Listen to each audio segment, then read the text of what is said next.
Islamic state के खिलाफ operation का हिस्सा रहे 2 अमेरिकी सैनिकों समेत 3 लोगों की मौत के बाद राष्ट्रपति डोनाल्ड ट्रंप ने सख्त रुख अपना लिया है।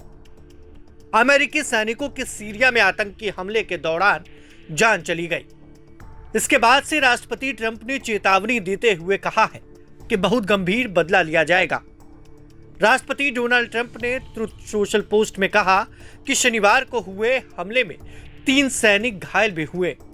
उन्होंने लिखा कि हम सीरिया में 3 अमेरिकी देशभक्तों की मौत पर दुख जताते हैं, जिनमें 2 सैनिक और 1 सिविलियन इंटरप्रेटर शामिल हैं। इसी तरह हम 3 घायल सैनिकों के लिए प्रार्थना करते हैं, जिनके बारे में अभी पुष्टि हुई है कि वो ठीक है। ट्रंप ने आगे कहा कि अमेरिका और सीरिया पर ISIS का हमला था। यह सीरिया के एक बहुत खतरनाक हिस्से में हुआ, जो पूरी तरह से उनकी सरकार के कंट्रोल में नहीं है। सीरिया के राष्ट्रपति अहमद अल शरा इस हमले से बहुत गुस्से में और परेशान है। इसका बहुत गंभीर बदला लिया जाएगा। आतंकी संगठनों और गृह युद्ध से ग्रस्त इस अशांत क्षेत्र में अमेरिकी कर्मियों पर हमला पिछले साल दिसंबर में बशर अल असद के सत्ता से बेदखल होने के बाद सरकार में आए अहमद अल शरा के साथ अमेरिकी सहयोग के लिए कड़ी चुनौतियां हैं।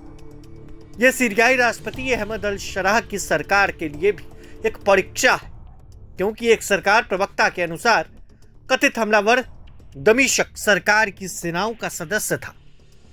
ट्रंप ने भी स्वीकार किया है कि यह क्षेत्र पूरी तरह से दमिश्क के नियंत्रण में नहीं। सीरियाई सरकारी समाचार एजेंसी सना के अनुसार सरकारी प्रवक्ता ने यह भी कहा कि अमेरिका ने पलमायरा में खतरे की चेतावनियों पर ध्यान नहीं दिया। जहां यह हमला हुआ, उन्होंने कहा कि हमलावर को निष्प्रभावी कर दिया गया है। अल असद को सत्ता से हटाए जाने के बाद सीरिया में ये पहली मौतें थी। पीड़ित अमेरिकी ऑपरेशन इनहेरेंट रिजोल्व के सदस्य थे, जो औपचारिक रूप से Islamic state of Iraq and एश शाम के नाम से जाने जाने वाले थे। पेंटागन प्रवक्ता शॉन पार्नेल ने अमेरिकी मिशन को चल रहे ISIS व आतंकवाद विरोधी अभियानों का समर्थन बताया। उन्होंने कहा कि हमला तब हुआ जब सैनिक एक प्रमुख नेता के साथ बातचीत कर रहे थे।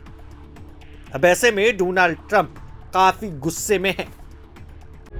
प्रभातखबर.com, विश्वास वही, रफ्तार नहीं।